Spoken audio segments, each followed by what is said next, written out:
Morning.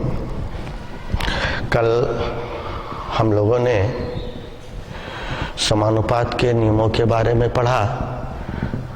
वो नियम थे एकांतरानुपात के नियम, व्युत्क्रमानुपात के नियम, योगानुपात के नियम, अंतरानुपात के नियम, योगांतरानुपात के नियम और के नियम। ये इतने नियमों के बारे में कल हमने पढ़ा था। आज समानुपात में विततानुपात का नियम किस तरीके से काम करता है या विततानुपात और के नियम क्या होता है, इसके बारे में पढ़ेंगे। आपको मालूम ही है और पिछली क्लासों में बताया भी जा चुका है कि जब कोई अनुपात चेन की भांति रहता है तो उसे हम विततानुपात कहते हैं। और विततानुपात में पदों की संख्या निश्चित नहीं होती है, ये 3 या 3 से अधिक होती है। अब यदि हम देखते हैं कि यदि ए बी सी विततानुपात में हो, उस परिस्थिति में क्या होता है, ए बटे बी बराबर बी बटे सी। इसको हम विततानुपात और के नियम में इसको के बराबर मान लेते हैं।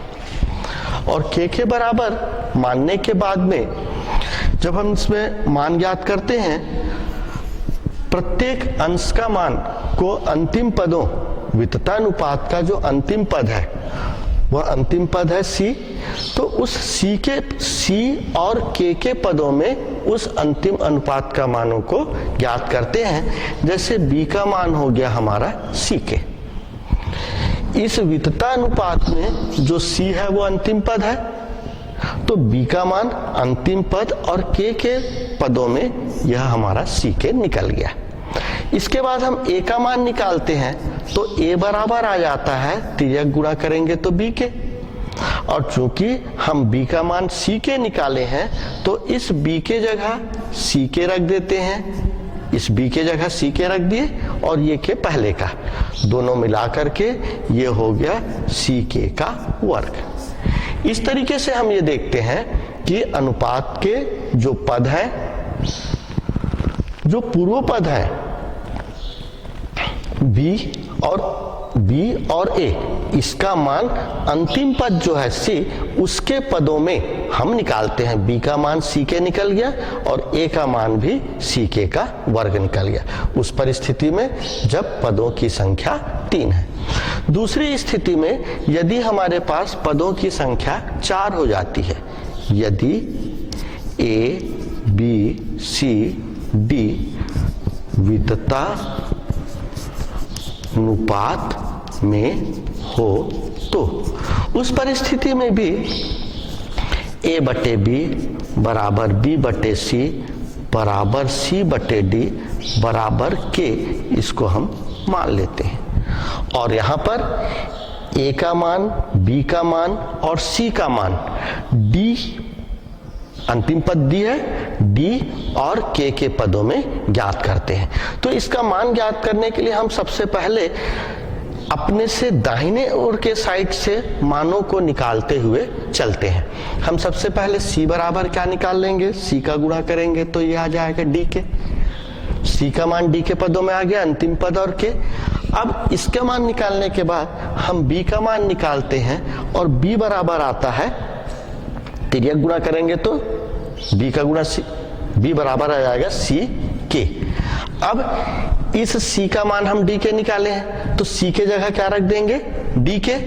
ये सी के जगह हम डी के रख दिए और के पहले से ये हो गया डी के का वर्ग। ये भी हमारा अंतिम पदों के इसमें आ गया। ए का मान निकालते हैं हम, ए का मान निकालेंगे तो ये आ जाता है बी के, ये बी के। हमने अभी बी का मान निकाला है डी के का वर्ग, तो उस बी के जगह में हम डी के का वर्ग और पहले का के, ये डी के का घात 3। तो आपने इस तरीके से देखा कि जो सी, बी और ए का मान हमने निकाला है वो सभी डी और के पदों में है, जो अंडरलाइन से दर्शित है। सी का मान डी के, बी का मान डी के का वर्ग और ए का मान डी के का घात 3। यही हमारा विततानुपात और के का नियम कहलाता है। हमारे जो भी प्रश्न दिए हुए हों उन प्रश्नों में ए, बी और सी का मान डी के पदों में यदि 4 पद दिए हो तो, और यदि 3 पद दिए हो तो ए, बी का मान सी के पदों में रखते जाते हैं और रखने से समान पद कट जाते हैं, हमारे शेष के पदों में प्राप्त होते हैं। दूसरी स्थिति में हम लेफ्ट हैंड साइड से भी वही प्रक्रिया करते हैं, राइट हैंड साइड से भी वही प्रक्रिया करते हैं। हम देखते हैं कि एक स्थिति में लेफ्ट हैंड साइड जो है वो राइट हैंड साइड के बराबर आता है। इसके बाद हम इस विततानुपात और के नियम से संबंधित प्रश्नों को हल करेंगे।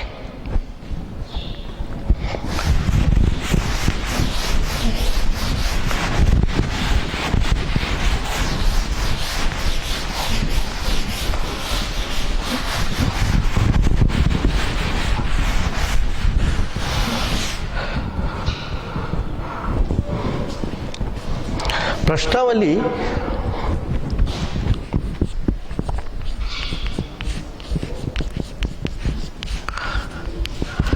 2.4 में इससे संबंधित प्रश्न है। इसमें पहले में 4 प्रश्न दिए हुए हैं। उस प्रश्न में से हम एक प्रश्न लेते हैं कि यदि ए, बी, सी वितता अनुपात में हो तो सिद्ध कीजिए कि a plus b plus c पूरे का वर्ग बटे a का वर्ग धन b का वर्ग धन c का वर्ग बराबर a प्लस बी प्लस सी बटे a ऋण b प्लस सी। अब ये हमको सिद्ध करना है।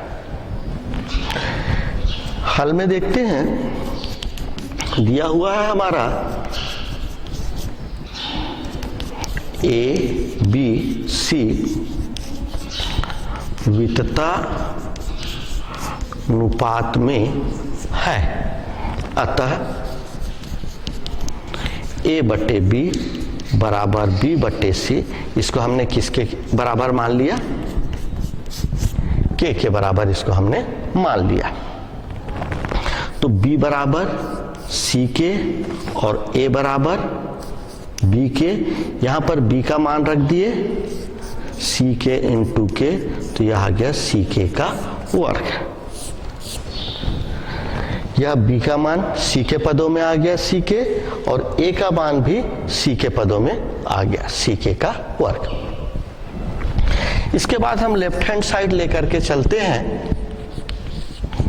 लेफ्ट हैंड साइड दिया है a plus b plus c पूरे का वर्ग बटे a square plus b square plus c square.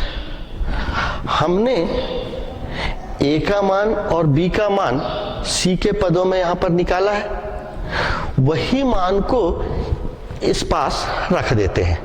जब हम इसके मान को रखते हैं, a का मान हमने निकाला है c के का वर्ग, b का मान निकाला है c के, और यह c का मान, यह हो गया पूरे का वर्ग बटे a का मान है हमारा c के का वर्ग, b का मान है c के तो उसका वर्ग, और ये c का वर्ग। यहां पर हम लिख सकते हैं a व b का मान c व k के पदों में रखने पर, a व b का मान c व k के पदों में रखने पर। अब इस मान को हमने रख दिया। मान रखने के बाद क्या देखते हैं, देखो इस पूरे का ये वर्ग है तो और c सभी में कॉमन है, तो जब हम c को बाहर निकालेंगे और ऊपर में वर्ग का चिन्ह लगा हुआ है, इस कारण यह c का वर्ग हो जाएगा, c का वर्ग, और अंदर बच जाएगा k का वर्ग धन k धन 1 पूरे का वर्ग। यहां भी इस छोटे कोष्टक को हम खोलेंगे तो यहां भी c का वर्ग मिलेगा, यहां भी c का वर्ग मिलेगा और यहां भी c का वर्ग है। पहले स्थिति में k की घात 4 है, तो c का वर्ग बाहर निकाल दिए तो k की घात 4 धन k का वर्ग धन 1। अब ये दोनों c का वर्ग और c का वर्ग कैंसिल हो गए।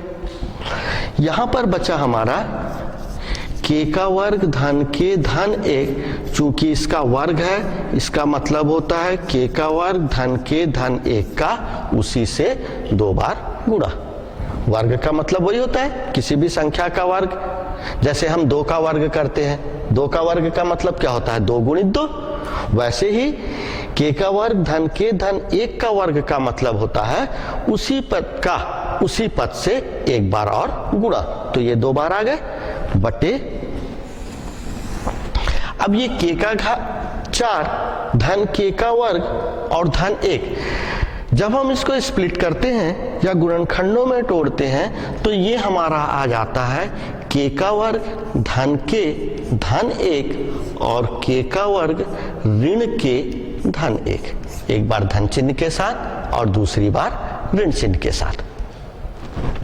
अब दोनों समान वाले आपस में कैंसिल हो गए, हमारे पास बच गए k का वर्ग धन k धन 1 बटे k का वर्ग ऋण k धन 1, और यही हमारा समीकरण नंबर 1 हो गया। यहां पर हमने लेफ्ट हैंड साइड को पकड़ करके जो लेफ्ट हैंड साइड में प्रश्न में दिया है उसका मान को k के पदों में ज्ञात किया। ठीक है, नेक्स्ट अब इसका हम दूसरा पार्ट लेंगे, और दूसरा पार्ट लेने के लिए आप लोगों ने इसको लिख लिया होगा। चलिए अब इसका हम दूसरा पार्ट लेते हैं।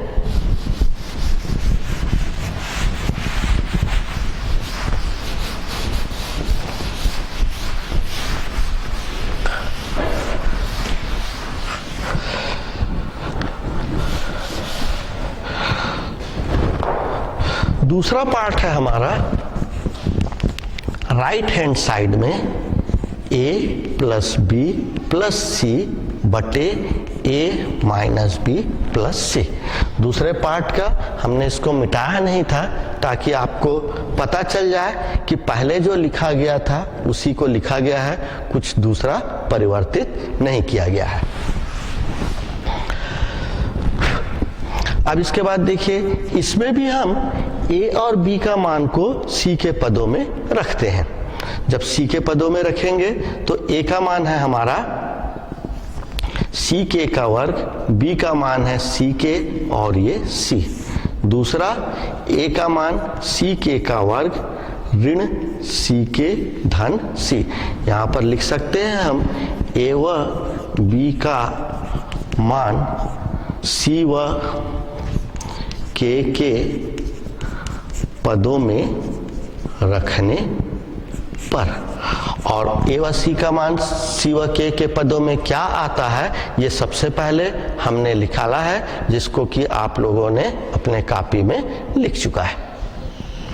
अब प्रत्येक से हम c को उभयनिष्ठ निकाल लिए तो ये बच गया k का वर्ग धन k धन 1, और नीचे से c निकल गया तो k का वर्ग ऋण k धन 1।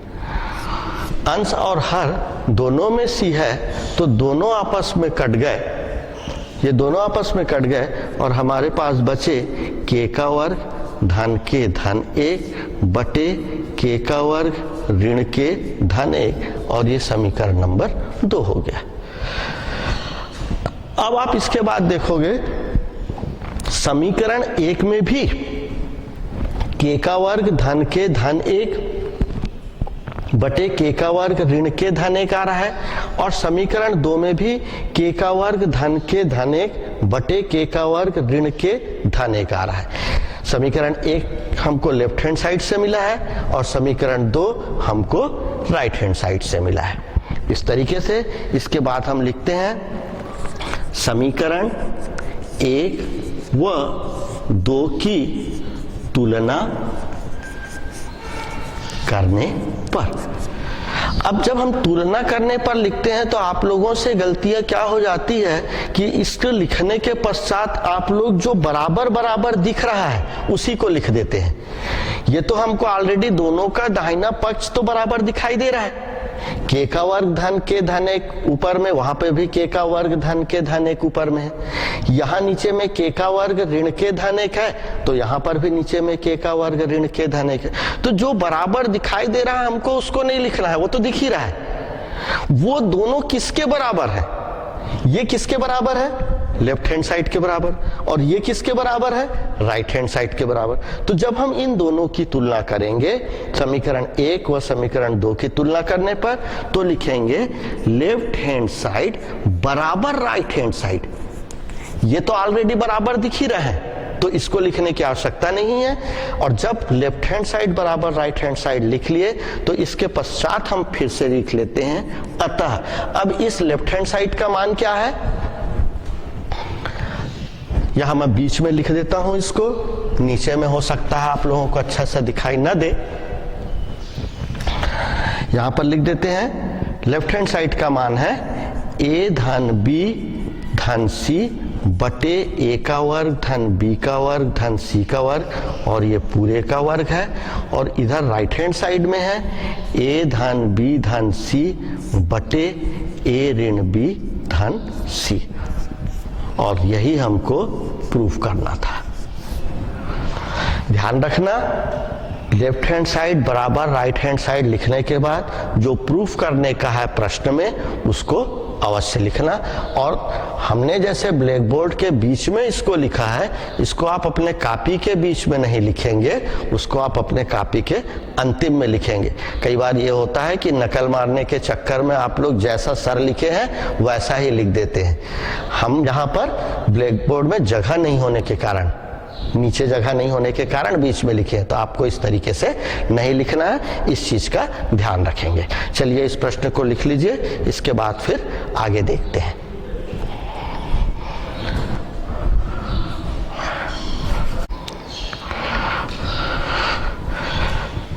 चलिए आप लोगों ने इस प्रश्न को लिख लिया। चलिए इस प्रश्न के बाद इसी प्रश्नावली का 4 पदों वाला एक आध प्रश्न देखते हैं।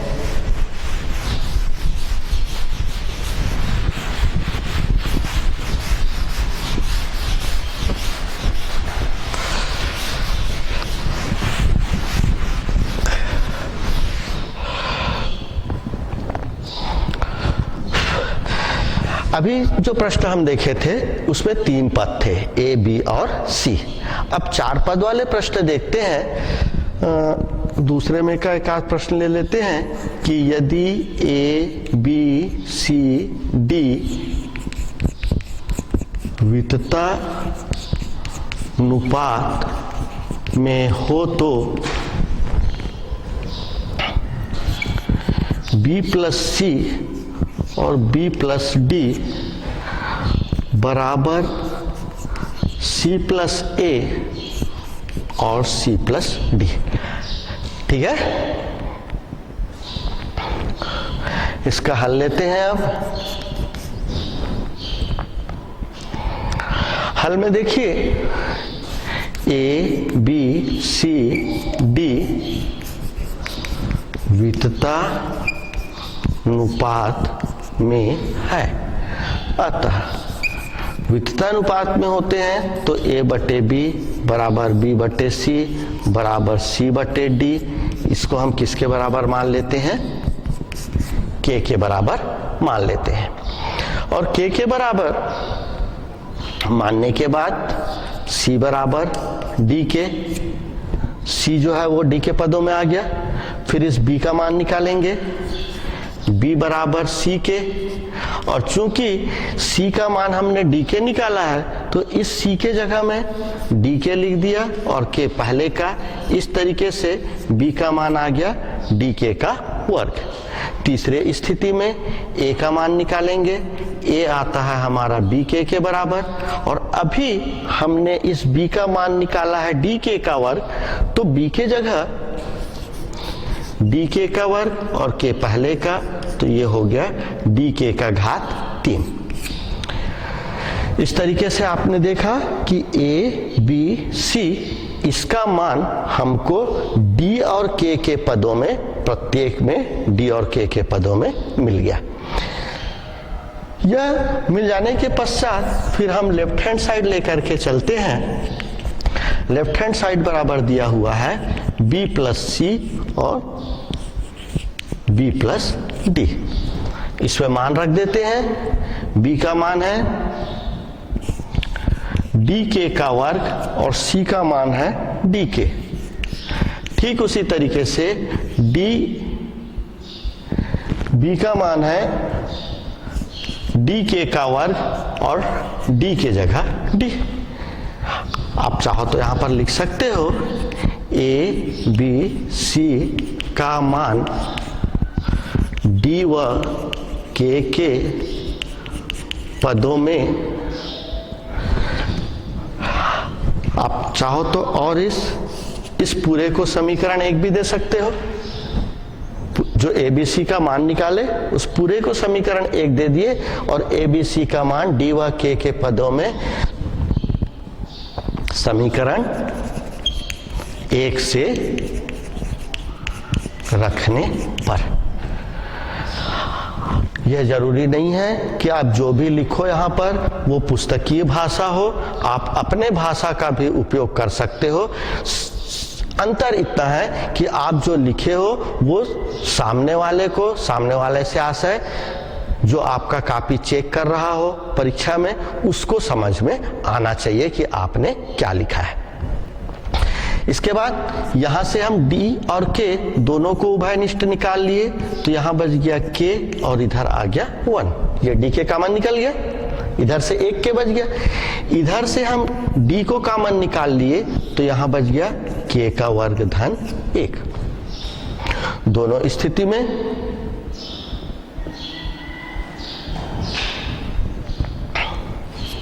यह d और यह d का वर्ग k प्लस 1, k प्लस 1 और k स्क्वायर प्लस 1, यह हमको प्राप्त हो गया। लेफ्ट हैंड साइड में b प्लस सी और b प्लस डी का मान रखे, यहां b और c का मान रख दिए, और यहां b और d का मान d ही रहेगा। कॉमन निकालने के पश्चात d का वर्ग k plus 1, k square plus 1 बचा। समीकरण 1 हम नाम दे चुके हैं, इसको समीकरण नंबर 2 दे दिए। फिर से राइट हैंड साइड लिए। राइट हैंड साइड बराबर दिया हुआ है हमारा c प्लस a और c plus d। c plus a और c प्लस d के पश्चात c का मान रखते हैं हम। c का मान दिया हुआ है d के और a का मान दिया हुआ है d के का घात 3। ठीक उसी तरीके से c का मान d के और d का मान d। आप साइड में लिख सकते हो a b c का मान d व के पदों में समीकरण 1 से रखने पर। मान रखने के बाद फिर हम उभयनिष्ठ निकालते हैं, तो यहां से d के उभयनिष्ठ निकल जाएगा, तो ये 1 बच गया और यहां बच गया k का वर्ग। ये d के बाहर निकल गया थे, d के निकल गया तो यहां पर k का वर्ग बच गया। दूसरे स्थिति में यहां से हम d बाहर निकाल लिए, यहां k और 1। पुनः इसको व्यवस्थित कर लिए, d और d का गुणा किए तो d का वर्ग, ये k, इसको पहले लिख लेते हैं k प्लस 1 और इधर लिख लिए k स्क्वायर प्लस 1। 1 प्लस के स्क्वायर बोले या k स्क्वायर प्लस 1 बोले, दोनों का मतलब एक ही है। जोड़ जो है वो हमेशा क्रम विनिमय नियम का पालन करती है और वह क्रम विनिमय नियम को आप लोगों ने 6th 7th क्लास में अच्छे से पढ़ा है। और यह हो गया समीकरण नंबर 3। अब हम समीकरण 2 और समीकरण 3 में देखते हैं। देखो डी स्क्वायर के धन 1 और k का वर्ग धन 1, और समीकरण 3 डी स्क्वायर के धन 1 और k का वर्ग धन 1, दोनों समान दिख रहे हैं। और जब दोनों समान दिखे तो फिर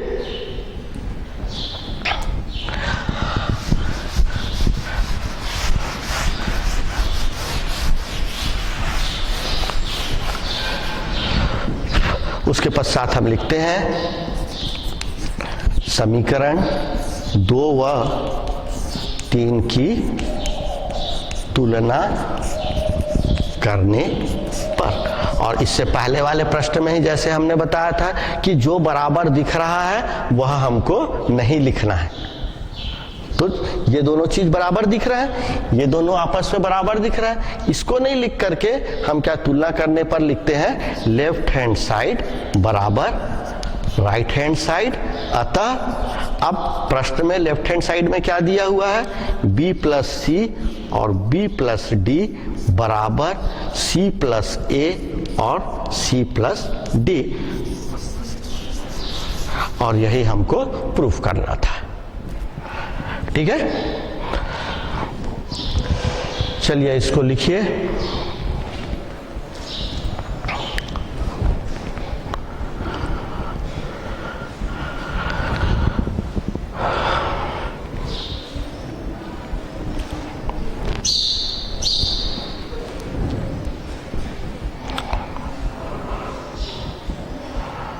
हो गया, थोड़ा जल्दी कलम चलाइए।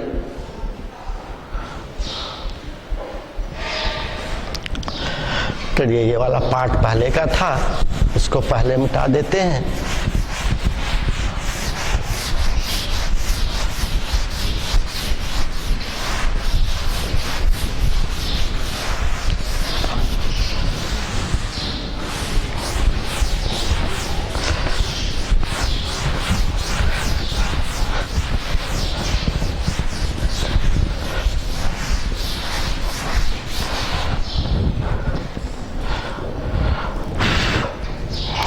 इस तरीके से हमारे यही 2 तरीके के प्रश्न इस प्रश्नावली में दिए गए हैं।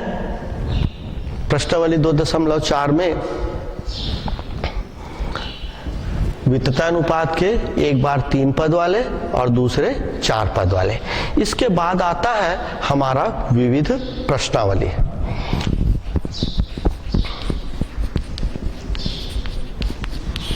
और विविध प्रश्नावली नाम से ही स्पष्ट है कि इसमें अभी तक आपने जो पढ़ा है उन सभी का मिक्स प्रश्न है। इस विविध प्रश्नावली में से भी एक आध 2 सवाल देख लेते हैं। प्रश्नावली 2.3 से मिलता जुलता हुआ एक प्रश्नावली 2.2 से मिलता जुलता हुआ एक प्रश्न है आपका। यदि x का क्यूब धन 3x बटे 3x स्क्वायर धन 1 बराबर 341 बटे 91 हो तो x का मान ज्ञात कीजिए। पिछले प्रश्नावली को बताते समय इस टाइप के प्रश्न हमने आपको नहीं बताया था, तो इसलिए अभी कुछ अलग प्रश्न को पकड़ रहे हैं, जिससे आपको पिछले प्रश्नावली का यदि इस टाइप के सवाल आपके छूट गए होंगे तो आपको बनाने में उसको तकलीफ नहीं आएगी। चलिए इस टाइप के सवालों को हम कैसा हल करते हैं, ये हल दिया हुआ है। x स्क्वायर धन 3x बटे 3x स्क्वायर धन 1 बराबर 341 बटे 91। ये हमारा दिया हुआ है। आप लोगों ने अनुपात के नियम पढ़े हैं, उन अनुपातों के नियम का हम उपयोग करते हैं। और x क्यूब है, x क्यूब धन 3x धन 3x स्क्वायर धन 1 पूरा का बटे x क्यूब धन 3x ऋण 3x स्क्वायर धन 1 बराबर 341 धन 91 और 341 ऋण 91। हमने इसको लिखा। क्या आप बता सकते हो कि इसमें कौन से नियम का उपयोग किया गया है? यह इस लाइन में कौन से नियम का उपयोग किया गया है? चलिए हम ही बता देते हैं। इस लाइन में योगांतरानुपात के नियम का उपयोग किया गया है। एक बार देखिए योग हो रहा है अंश में हर का, और दूसरी बार अंश से हर घट रहा है। यहाँ पे भी अंश में हर का योग हो रहा है और अंश से हर घट रहा है। हम यहाँ बगल में लिख लेते हैं योगांतरानुपात के नियम से। अब योगांतरानुपात के नियम से इसको जोड़ देते हैं तो हो जाता है x क्यूब, पहले इसको लिख लिए हम 3x स्क्वायर धन 3x धन 1, और इधर नीचे लिख लिए x क्यूब ऋण 3x स्क्वायर धन 3x ऋण 1। इस ब्रैकेट को खोले, x के घातों के घटते क्रम में लिखे तो ये x क्यूब फिर x स्क्वायर फिर x फिर 1, ये x क्यूब ऋण 3x स्क्वायर धन 3x धन 1, और इधर एक में से एक गया शून्य, यहां से एक उधार लेंगे, 14 में से 9 जाएगा 5, यहां 2 बच गया, और नीचे एक में से एक गया, सॉरी यहां पर छोटी सी गलती हो गई है, यहां पर हमको इसको जोड़ना है।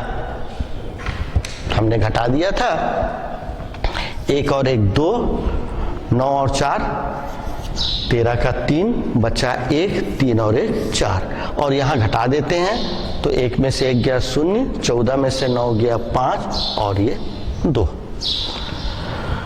अब ये 432 बटे 250 बचा, जिसके इकाई में सम संख्या है तो वो सम संख्याओं से कट जाएंगे। हम इसको 2 से काट देते हैं तो 2 एकम 2, 2 दूनी 4 और 2 पंचे 10। ठीक इसी तरीके से 2 दूनी 4, 2 एकम 2, यहां से 1 बच गया तो 2 छक्के 12, ये कट गया। अब हम क्या देखते हैं, देखो यह जो x क्यूब धन 3x स्क्वायर धन 3x धन 1, ये बीजगणित का एक सूत्र है जिसको आपने 8वीं कक्षा में पढ़ा है। उस सूत्र की सहायता से हम उसको लिख सकते हैं x धन 1 पूरे का घात 3 बटे x ऋण 1 पूरे का घात 3 और 216 6 पूरे का घात 3 और 125 5 पूरे का घात 3 होता है। आप गुणा करके देख सकते हो, 5 गुणित 5 गुणित 5, 5 पंचे 25 पंचे 125, वैसे ही 6 गुणित 6 36, और 36 का जब हम 6 से गुणा करते हैं तो 216 प्राप्त होता है। और यह सूत्र है हमारा बीजगणित का। आपके जानकारी के लिए हम साइड में लिख देते हैं a धन b पूरे का घात 3 बराबर a का घात 3 धन 3a स्क्वायर b धन 3ab स्क्वायर धन 1, और ठीक उसी तरीके से a ऋण b पूरे का घात 3, ये होता है हमारा a का घात 3 ऋण 3a स्क्वायर b धन 3ab स्क्वायर ऋण 1। इस प्रश्न में a के जगह x है और b के जगह 1 है। तो यह सूत्र आपने 8वीं कक्षा में पढ़ा है। अब यहां पर देखो, यह जो पद मिल रहा है सभी में घात 3 है, सभी में घात 3 है, तो हम यहां पर लिख लेते हैं पदों का घनमूल पदों का घनमूल लेने पर। जैसे वर्गमूल लेते हैं ठीक उसी तरीके से घनमूल होता है। तो जब घनमूल लेंगे तो दोनों ओर का ले रहे हैं, दोनों ओर का लेंगे तो इसके मानों में कोई अंतर नहीं आएगा और ये हमको मिल जाएगा x धन 1 बटे x ऋण 1 और ये 6/5। फिर से हम यहाँ पर योगांतरानुपात के नियम का उपयोग करते हैं। x धन 1 धन x ऋण 1 बटे x धन 1 ऋण x ऋण 1 और इधर हो जाएगा 6 धन 5 और 6 ऋण 5। आप लिख लो बगल में योगांतरानुपात के नियम से। इस योगांतरानुपात के नियम से करने के बाद में x धन 1 धन x ऋण 1 कोष्टक को खोल लिए, x धन 1 ऋण x, ये ऋण और ऋण धन हो जाएगा, 6 और 5 11, 6 में से 5 गया 1। अब यहाँ पर देखो ये धन 1 और ऋण 1 आपस में कैंसिल हो जाएंगे और ऋण x और धन x आपस में कैंसिल हो जाएंगे और ये दोनों कैंसिल होने के पश्चात ऊपर में हमारा क्या बच गया 2x, नीचे में बच गया 1 और 1 2, दूसरी ओर 11/1। इस 2 में से ये 2 कट गए, क्या बच गया हमारे पास में, इधर लिख लेते हैं। ये बच गया x/1 बराबर 11/1 या x का मान 11 और यही हमारा आंसर होगा। इस तरीके से देखते हैं कि विविध प्रश्नावली के जो सवाल हैं वह सभी प्रश्न पिछला जो पढ़ाया जा चुका है उसी के आधार पर ही बनते हैं। कल हम आप लोगों को इन्हीं चारों प्रश्नावली के उन प्रश्नों को बताएंगे जो आपके द्वारा पूछे गए हैं या आपको कठिन लगते हैं या घर जाने के पश्चात वो आपसे नहीं बनते हैं। तो तब तक के लिए आप लोग इस प्रश्नावली का मेहनत कीजिए, अच्छे से बनाइए और फिर कल देखते हैं। तब तक टाटा बाय बाय।